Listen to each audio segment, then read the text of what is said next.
Good afternoon, everyone. I'm Scott Knowles. I'm the head of the history department here at Drexel, and we have filled this room twice this term. This is one time. The other time was when Eric Zillmer, the head of athletics at Drexel, spoke, and it was full of former athletes. And it was a tremendous session. So this has been a really remarkable lecture series, and I want to thank all of the presenters and all of you who've made time, and certainly the students who've been taking this as a class to build some time into your schedule this fall to think about and talk about Drexel's remarkable history. I want to also let you know a couple of announcements. This series is back by popular demand. In fact, it's going to be back every Thursday at noon in the winter. So please make some time if you have time to come by and check out. And we are continuing, trying to have as many of the authors of the Drexel book speak as possible, but we're also going to have an alumni session in the winter, and in the spring we're going to have a session at the Dornsife Center as well. Another announcement that was just handed to me this afternoon at 2, if you'd like to hear a couple of the students speak who did research for the book and who co-authored a chapter with me, they'll be participating in an event at the libraries called Scholar Snack. It's at 2 o'clock, so I assume that means there's food. Yes, and it'll be at the Bookmark Cafe in the library. And one other announcement, on the 7th of December at 1 p.m. in the main auditorium, we'll be having a really remarkable celebration of Drexel's history, 124 years and 51 weeks later of Drexel's history, and we'll be hearing from Drexel leaders, and there'll be a screening of a video on the history of Drexel, so please look for that. You can easily, if you just look at the university website under Drexel 125, you'll find more information about that event next week. So it's my pleasure today to introduce the final speaker of the series for this term. Our speaker today had the idea to launch a research project that would culminate in a book on Drexel's history. And I have to tell you how gratified I was that he was open to the idea that it would be a real book, like a heavy book with an index, and that he was even open to the idea that there would be Drexel faculty, and as it turned out, eventually even Drexel students who would be authors and co-authors in this project. There are too few leaders today, I think, out there who actually think about the past when they start to chart a course for the future of an institution, and our speaker today is definitely one of those people. John Fry is the 14th president of Drexel. He came to Drexel in 2010. He was previously the president of Franklin and Marshall University and executive vice president at the University of Pennsylvania. He's a graduate of Lafayette College and has an MBA from NYU. Please join me in welcoming President John Fry.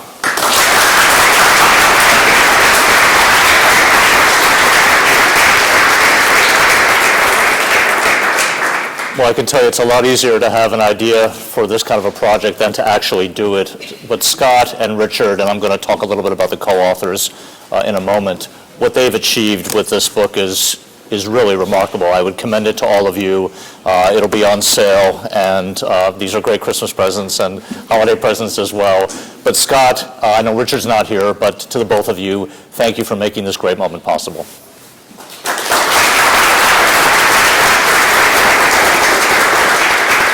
So this is an incredible Janus-like moment for our university, and for those of you who would like to know a little more about Janus, he was an ancient Roman religious and mythical god, the god of beginnings, gates, transitions, time, doorways, passages, and endings. He's usually depicted as having two faces, looking to the future and looking to the past. And I think that this is a moment in our history when we're doing both. And one of the things I love about Drexel, among many things, is the fact that our past truly informs our future. I find myself so often thinking about things that we want to do together and finding a seam in the past that gives us some guidance in terms of how to get there. I want to start by telling you how I personally feel right now. I have such an enormous sense of pride and gratitude to be part of this university. I hope all of you do. This is a very special place, a profoundly special place that I think is only becoming more impactful and more important as the years go by. I also am so incredibly confident about our future. There's not a day that goes by when I don't see this university being in some sort of a high-impact situation from a teaching standpoint, from a research standpoint, all the wonderful work that our students do domestically and abroad in terms of co-ops. The list goes on and on. I believe we are becoming one of the most, if not the most consequential institutions in the city of Philadelphia and in the region. And that's somewhat improbable, given the fact that we don't necessarily possess all the resources to be that. But in fact, our ability to network, our ability to make partnerships, and mostly our deep humanity as an institution has given us entree to so many challenges and problems and friendships and relationships. It's had a leverage effect that I think few institutions enjoy. And so this is a moment of celebration, I think, for all of us. I want to start by recognizing my colleagues who made this possible. We've had a steering committee for the 125th. It's been chaired by Lori Doyle and David Unruh, joined by Roz Reamer, Betsy Hall, Eric Zilmer, Sabir Sahu, Jim Katsounis, Sandra Donahue, of course, Scott Knowles, Chris Ferguson, Greg Montanaro, Rebecca Weidensall, and Claire Tillman. Let's give all of our colleagues a hand.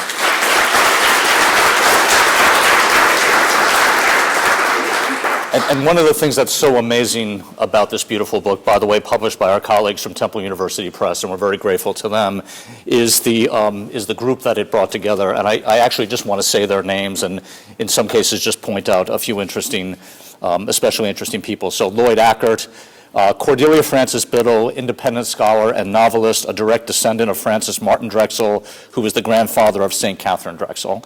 So thanks to Cordelia. Paula Morantz Cullen, Donna DeCarolis, Roger Dennis, Richardson Dilworth, who is the co-author with Scott, director of the Center for Public Policy and professor of politics here at Drexel, Gloria Donnelly, Kevin Egan, Alyssa Falcone, David Fensky, Steve Gambesha, Marla Gold, Chuck Haas, Kathy Harvett, Daniel Johnson, a history major at Drexel, good for Daniel, Janine Kiefer, Larry Kieser, Michael Kelly, Scott Knowles, Jason Ludwig, Johnson Miller, Julie Mostoff, Danuna Nateki, Tony Noce is the chair of the Drexel University Alumni Association Board of Governors, co-founder and past president of our Drexel Interfraternity Association, Steve Pietzman, David Raisman, Tiago Saraviva, Amy Slayton, Nathaniel Stanton. Virginia Thierman is a Drexel University undergraduate. She's a dual major in art history and design and merchandising. What a dynamic combination that is. Laura Valenti, James Wolfinger, and Eric Zilmer. So let's give all those colleagues a hand as well.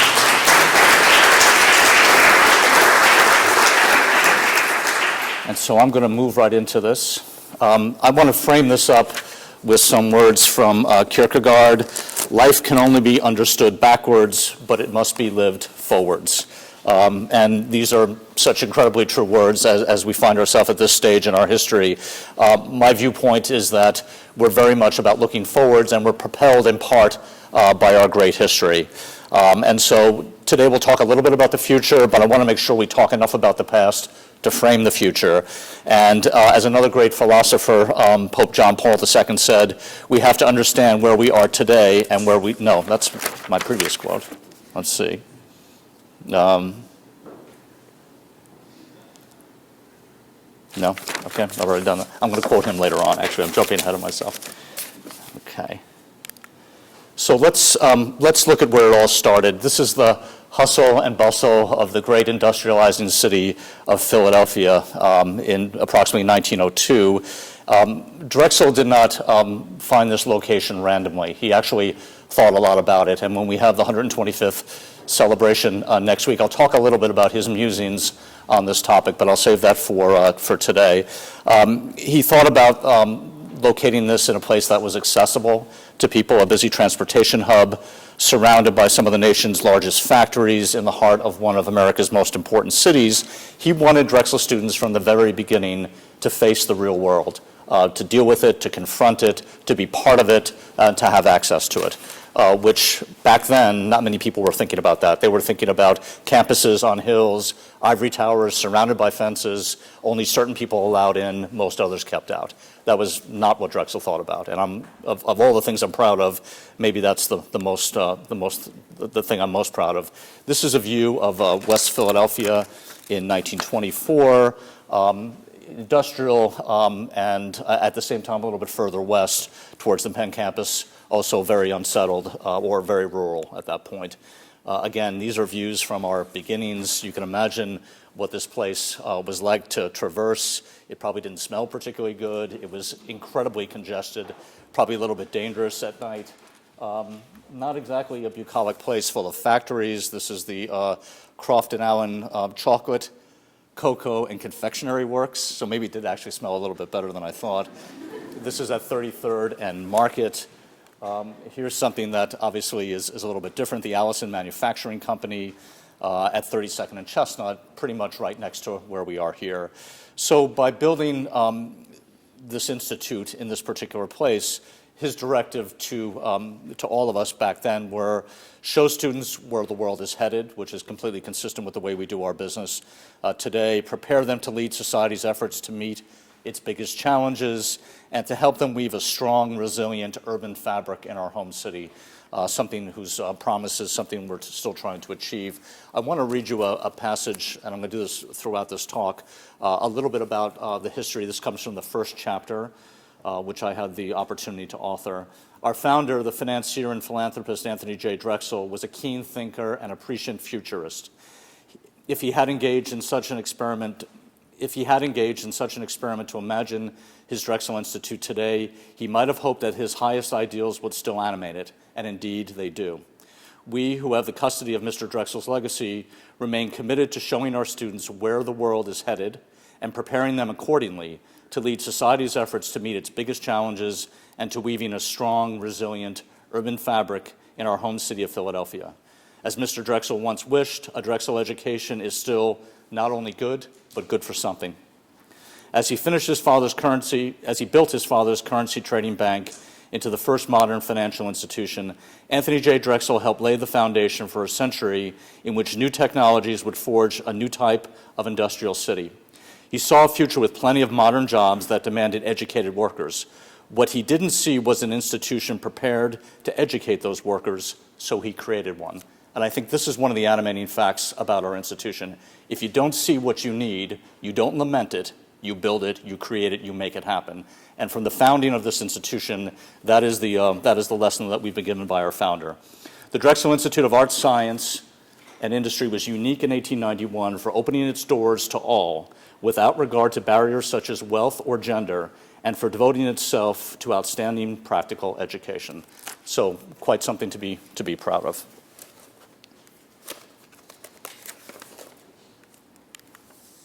Okay, so here we are, fast forwarding to today.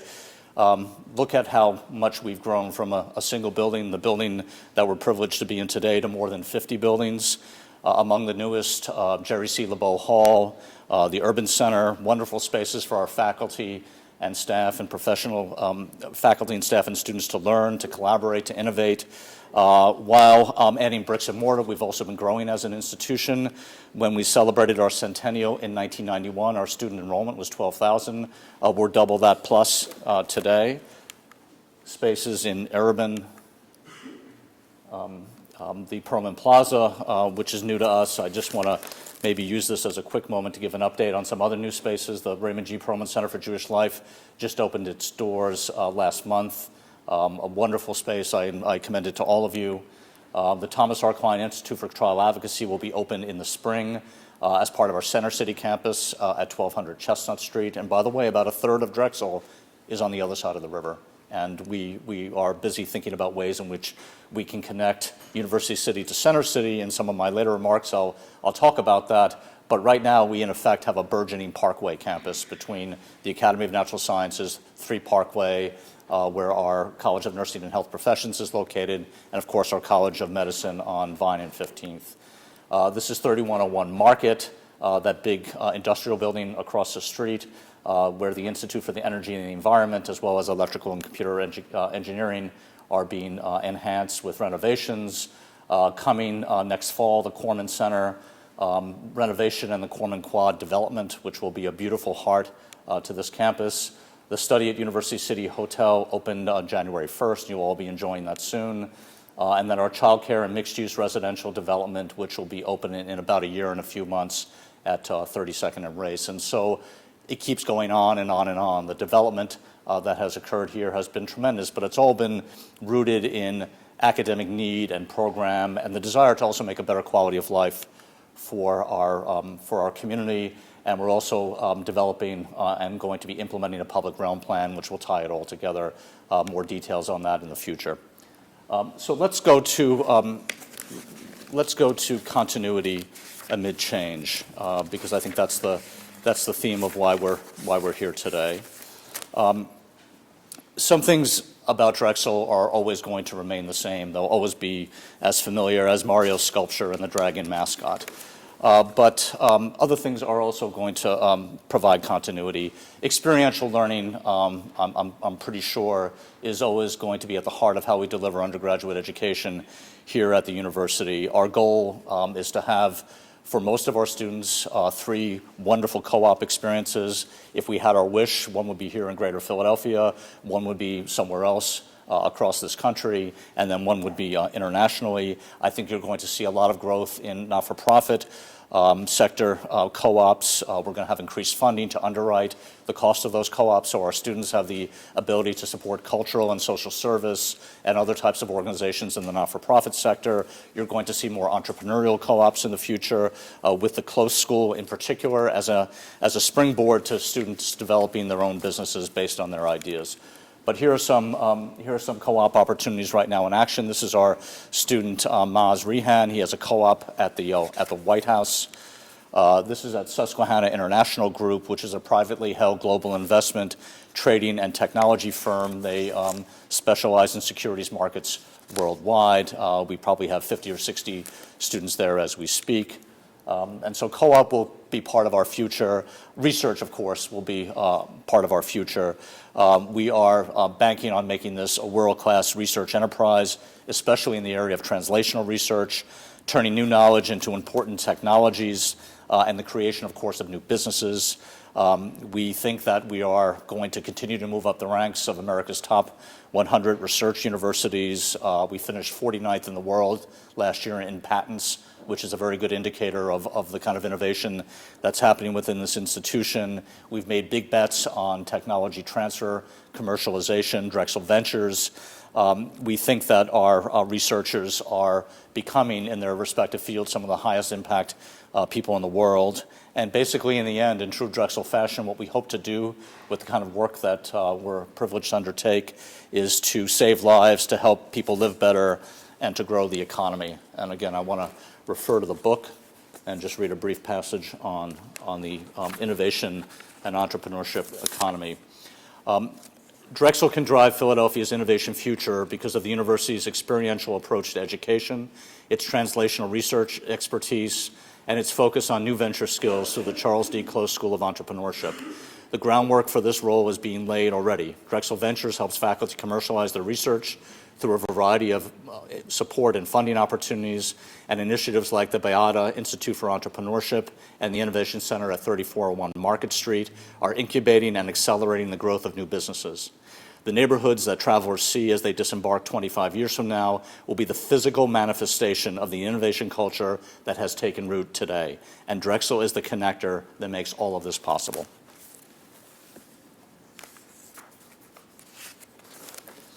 Civic engagement. Drexel in 25 years, I believe, will truly be known for the trusted partnerships that it enjoys with its community, as well as with business and government and civic leaders throughout the greater Philadelphia region.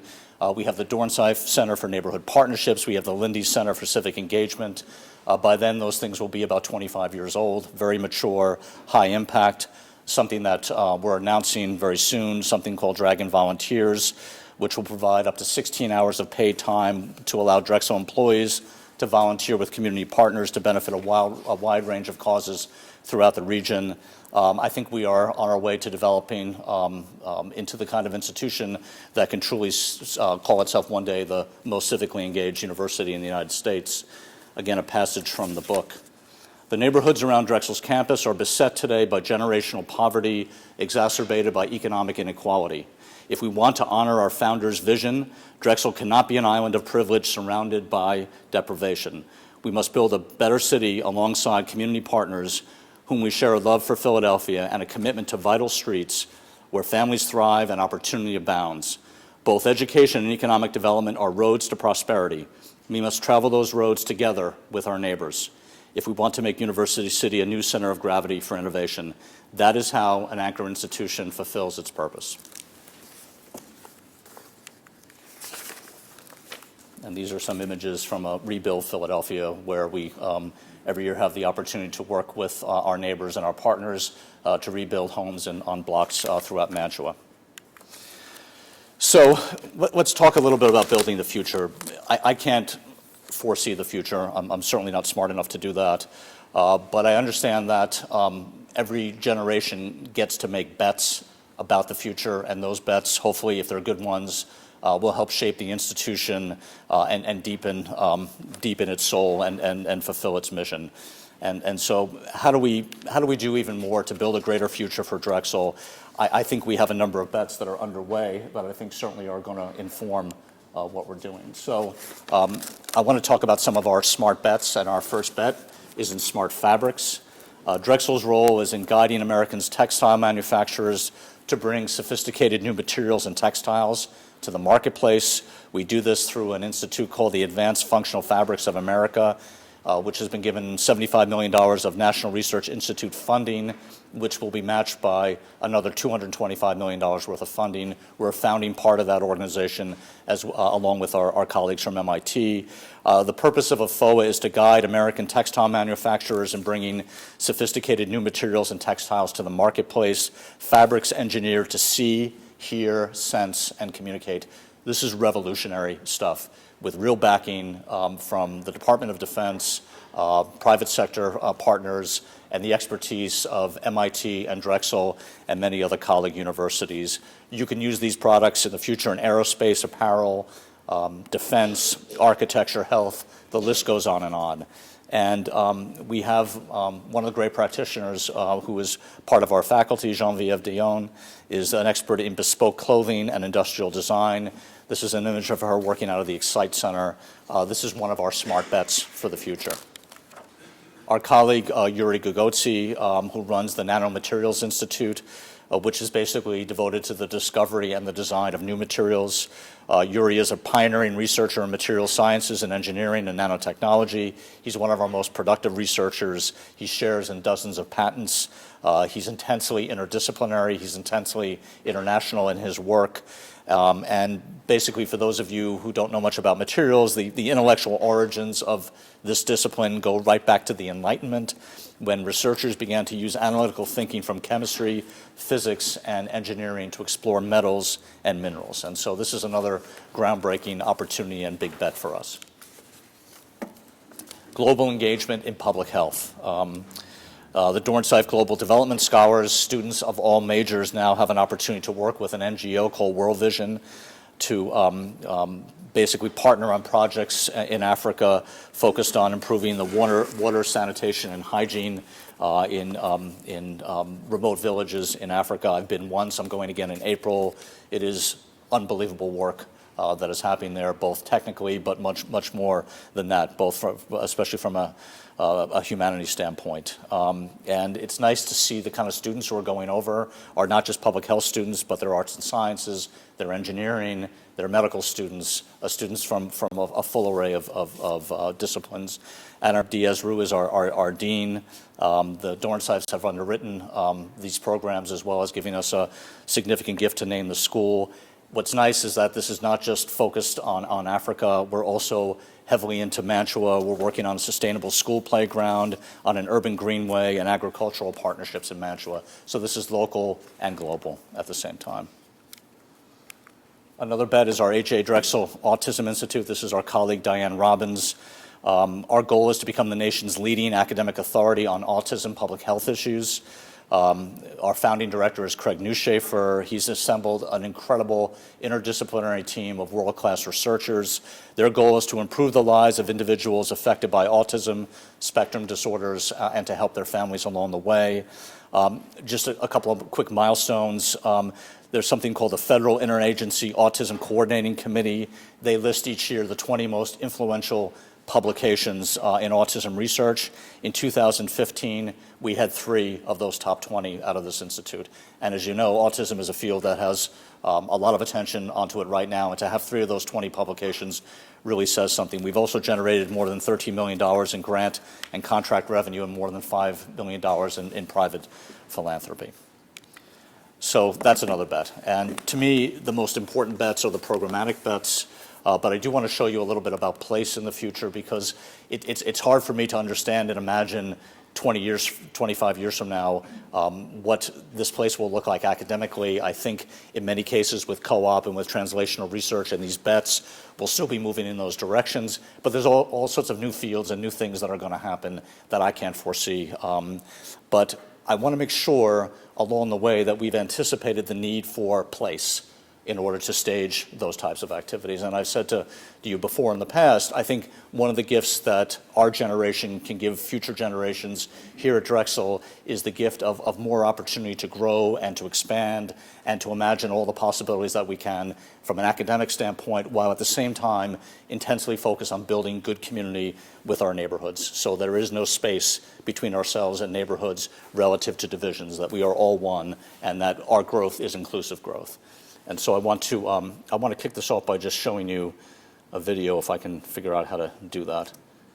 And I can't, obviously. So let me just go back and see if I can.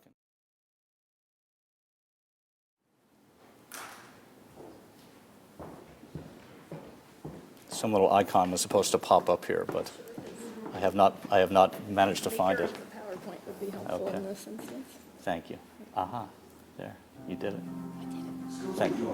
Is a next generation innovation community. Philadelphia is expanding innovation ecosystem. Why is that happening? These 14 acres situated at the nexus of the city's economic, education, and transportation. Schuylkill Yards. I'd love to show this to you.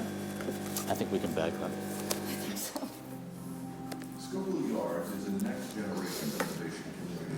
I'll show you in the, Yeah. That's okay. I can just go through my own. Okay, can I get to the next picture there?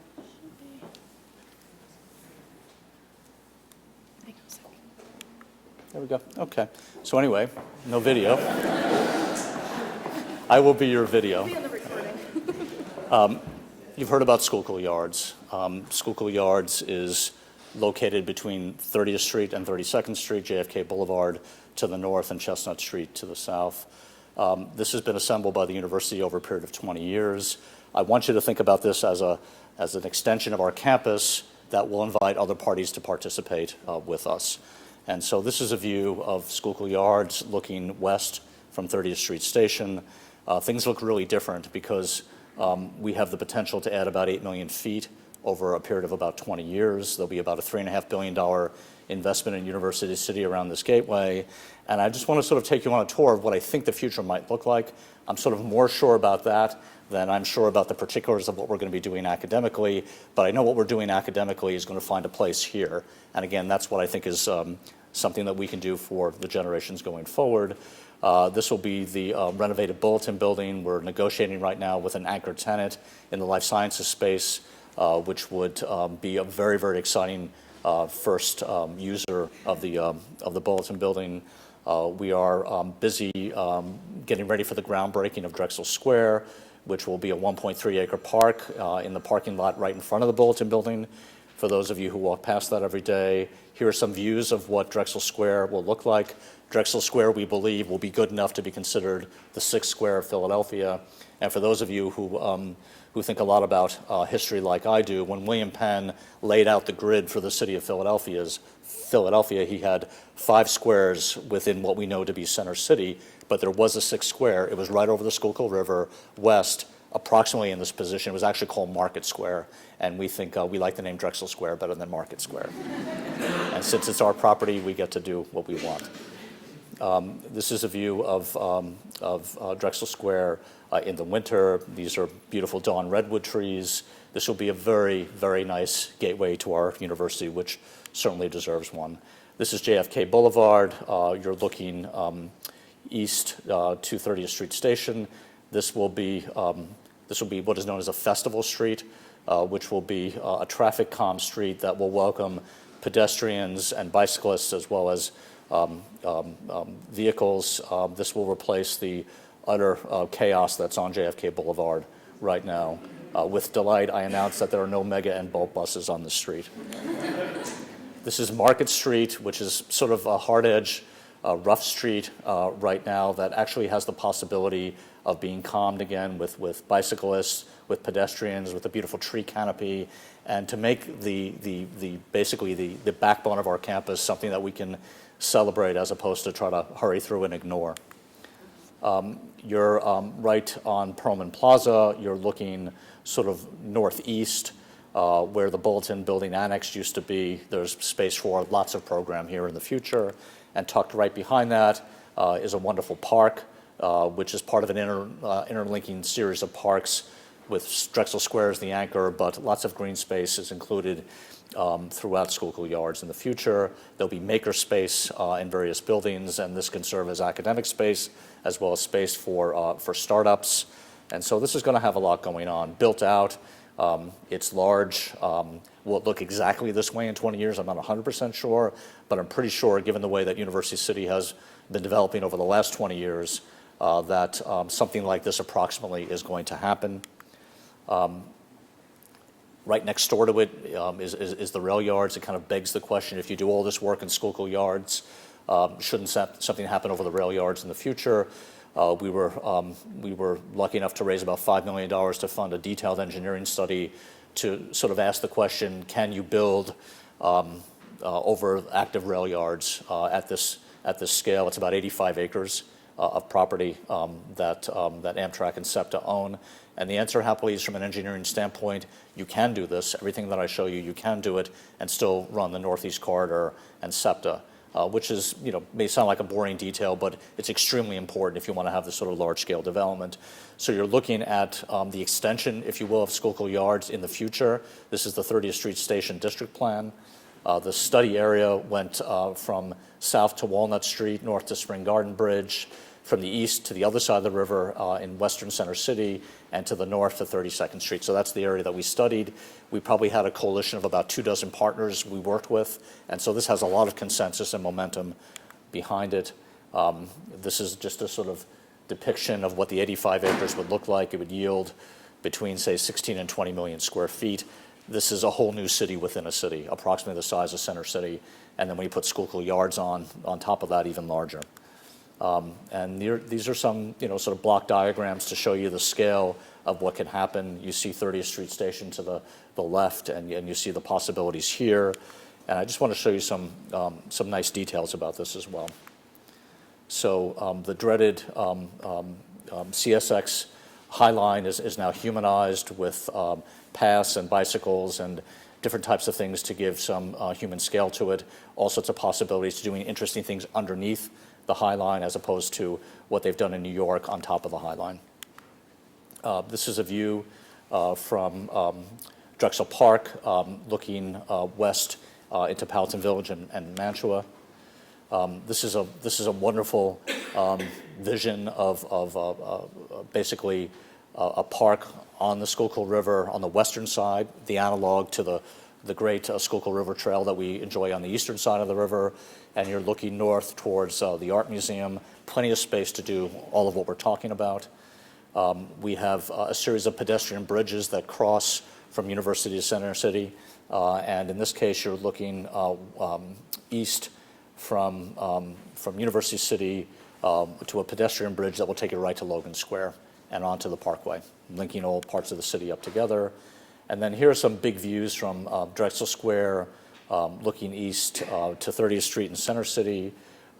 We have thought a lot about pedestrian connections for people who are taking Amtrak and SEPTA, and so the underground parts of 30th Street Station can actually be opened up and connected to make those passageways feel safe, and there's also a good opportunity for fairly significant amount of retail development.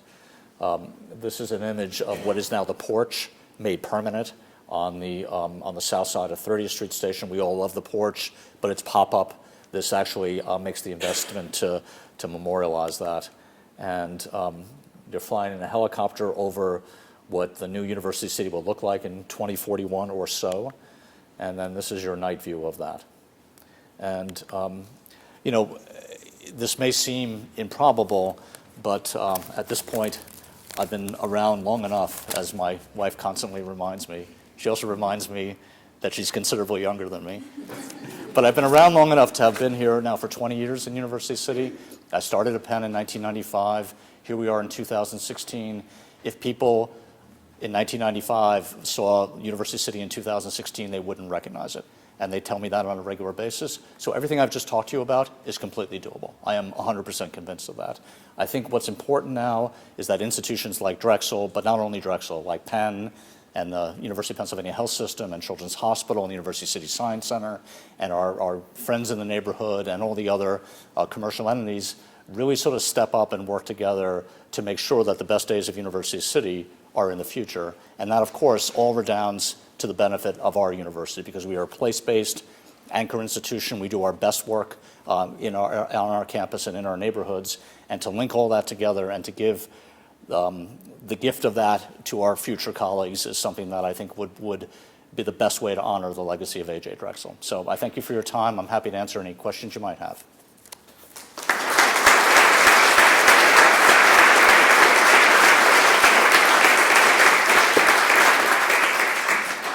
Are there any questions?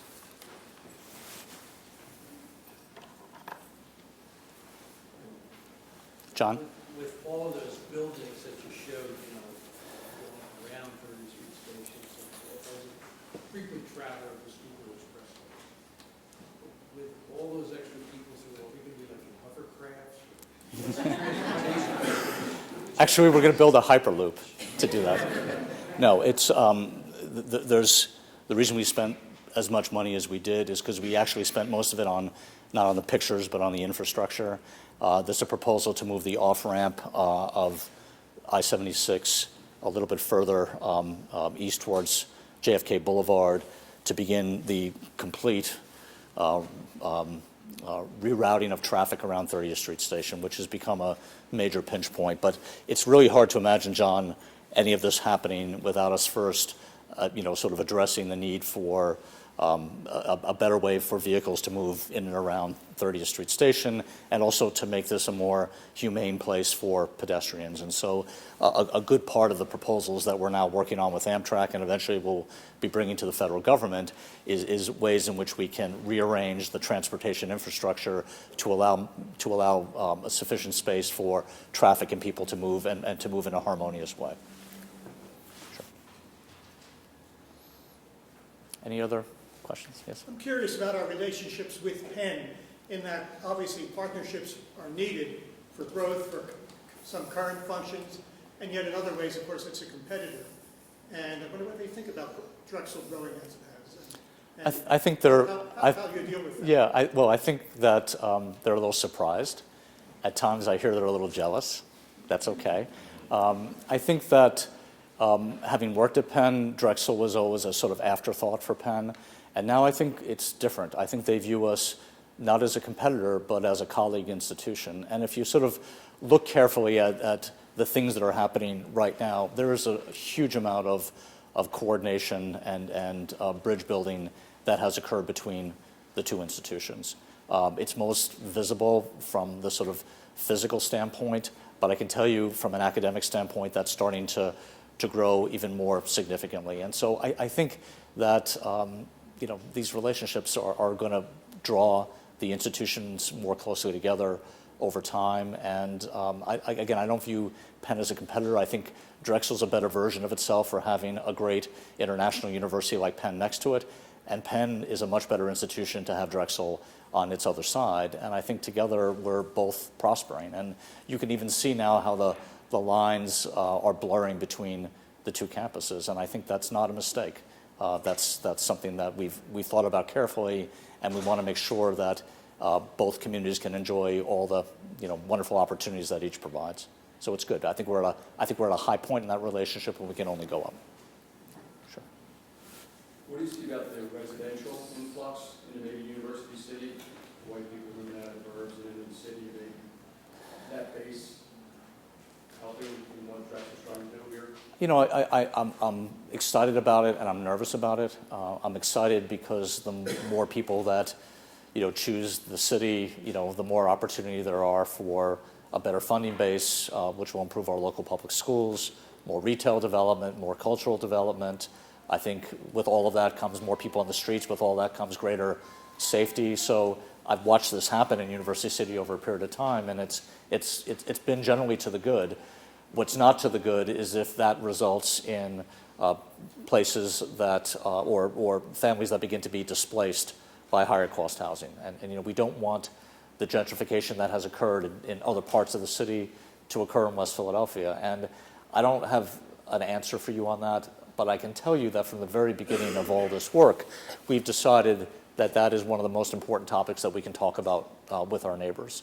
And I think the first sort of chapter of that conversation has been around the sort of creep of Drexel residential housing into the neighborhoods. It's why we've built or renovated 3,000 beds on this campus and made a sophomore housing requirement and done everything we could do to encourage our students to live on our campus as opposed to immediately, you know, move into the neighborhoods. Our students are not, their students are great, but they're not necessarily the best of neighbors. But beyond that, I think that there are opportunistic developers right now. They're looking at all of this and they're thinking, geez, I'm going to buy up X number of places right now, and you know, those families are going to have to move on, and I'm going to renovate and do, you know, housing for the next group of millennials. And I don't think that's necessarily good. I think that takes the soul away from a community that has struggled but survived for many years. And I think, you know, in true Drexel, you know, fashion, I think what we need to do is to say, you know, we can't have the kind of excellence that we want to have and do it so it impacts negatively and displaces others. And so we're having an earnest and serious set of conversations about that with our neighbors to try to figure out what can we do to sort of mitigate the effect of unwanted gentrification. How can we think about affordable housing options? How do we think about more you know, people working locally at our university and at the other anchor institutions within University City? So it's a full-on conversation. We're not just going to let this drift and say, okay, well, that's what the market wants to do. I think we need to be bigger than that. Where does funding for a project like this come from? So this is all funded by private developers. And essentially the way it works, not to go into too many details, but the developers committed basically $3.5 billion over 2 decades of private capital to do this. We own the land that the developments will be built on. We basically get something called a ground rent every time a building is built. And if you take a look at the accumulated amount of ground rent that will be due to the university over the period of this, it's about $200 to $250 million. That money is actually earmarked for our endowment. So as ground rent comes to the university, it usually be done in a prepaid way, one big chunk of money as opposed to a stream of payments. That money will be transferred right into our endowment. And so I didn't mention it, but I think this is a really smart fiduciary strategy for Drexel as well. And then the money that goes into these areas is all privately generated. The last thing I'll say is that as each building is built, Drexel has the right of first refusal to say we want X amount of space in these buildings. And so, you know, we can make this as Drexel intensive as we want to or not, but we always have the ability to control the destiny of the university, and the land will always be ours. We're not selling any land. So that's a quick capsule of that. Thank you. Sure. In the back? What was the most interesting thing you learned about Drexel through this process that you didn't know before, and has that had any impact on your future vision for Drexel? You know, maybe there were some facts, but I think I'm just so completely struck by how this guy back in 1889, when he conceived of this institute, could have seen around so many corners in his words, in his deeds, in the way in which he sort of imprinted certain values upon this university that, honestly, it's more contemporary than most things that I know. And unfortunately, he didn't leave a lot of his papers around. He burned a lot of his stuff. There's not a lot of information. I mean, maybe Scott can correct me if I'm wrong, but I wish we had more. But he just seemed to have an instinct for what the future might look like. And to me, the most interesting thing is to do what we're doing in all the areas, particularly the sort of big bet areas academically, and kind of think about how they might relate to things that Drexel might have, done himself if he were still here and with us right now. But I honestly, I've been involved with so many great institutions over the years, and I've never seen one with a history that's so alive in the present. And there's not a day that goes by when I don't see something around here that Drexel had managed to think about, and in a very private, way over a long period of years. And I will at the big 125th celebration talk a little bit about, what we know about his thought process that got us there. But more than any other detail or anything else, what has struck me is the ability of our founder to really sort of see the future and the privilege of us to sort of live that future. Scott? Naturally, I have a history of presidents, so wondering what advantages do you think some previous presidents might have had that are challenging from where you are in the president's chair today? And conversely, what kind of advantages as president do you have today that maybe previous presidents might not have had? So on the first part, just say that again so I'm sure of it. Advantages that previous eras or previous Drexel presidents might have had that are challenges for us today. Things that they might have been able to deal with more easily or readily that are sort of big things you have to tackle from your seat today. Okay, so I mean, the most obvious one, which, by the way, is an enormously valuable part of Drexel today, is the College of Medicine. I think that back in '99, when the big merger was done that brought us medicine and nursing and health professions and public health, it was, okay, we're accepting all these assets, we're being given some money to do that, and it was a really smart decision. Taki made a great decision, the board made a great decision. If I was there, I would have done the same thing. What is more complicated 20 years later is how do we secure the future of those entities, particularly the College of Medicine, and not to dwell on the issues of healthcare in Philadelphia, but colleges of medicine can't work as well as they need to without strong clinical partners. And I think what was maybe missing from that conversation back then is what is the future of Hahnemann? What is the future of St. Chris's? How do we make sure that the future of those entities, which are our primary clinical training areas, are as secure as the universities? And I think that is borderline existential for us in the future. And if you ask me what my biggest challenges are, that's my biggest challenge, is how to secure the clinical side of what we're doing with the College of Medicine. So I think that would be one. The advantage I have right now as president that maybe my predecessors didn't, this enormous array of partnerships that we've been able to forge. I mean, I think it makes this university, which is already strong and successful, seem like a much larger and more vibrant and more diverse and more dynamic version of itself. I mean, just the sheer amount of leverage that we have in this ecosystem that we enjoy today is something that I don't think that our colleagues in the past enjoyed.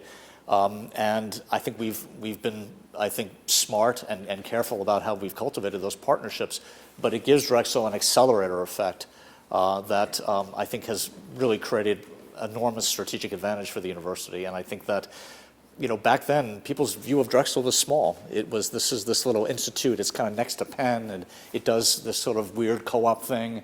It was a very constrained view of what this institution is, and now I think we pulled the constraints off and shown people how powerful this place is. I'd like to hear you say something about, there's been a lot of shift in the student body that Drexel has targeted geographically, socially, and so on over time. Where do you see Drexel's student body going over the next few decades? Yeah, I think it's been an intensely local Pennsylvania, New Jersey-based student body. There's nothing wrong with having strong presence from your local states, but I think that with Randy and his team, the discussions have been, now how do we make this more representative of the entire country and the entire world? And we've been very strong in China, and that's wonderful, but there are many other countries out there as well. And so I think that we are going to see in the future, because it takes time to cultivate these relationships with guidance counselors and others, a much more national and international student body, and with that, they bring the diversity that is so important to a vibrant, academic and social life at the institution. And so I want more people from more places here, because when we do have people from different places, it just has a great effect on classroom discussion, on everything else that we do. And it's interesting, our international strategy has been nothing more than to follow our best faculty to the places that they do their work internationally. And to see how their research programs and their experiences have been impacted by time spent abroad with colleagues who have come from different traditions, it just enriches their work, and I really sort of I'm hungry for more of that to occur here. By the way, I just saw one of our greatest presidents in the audience here, Chuck Pannoni. So much of what are on these screens and in my mind and all the things that have happened are due to Chuck. Chuck.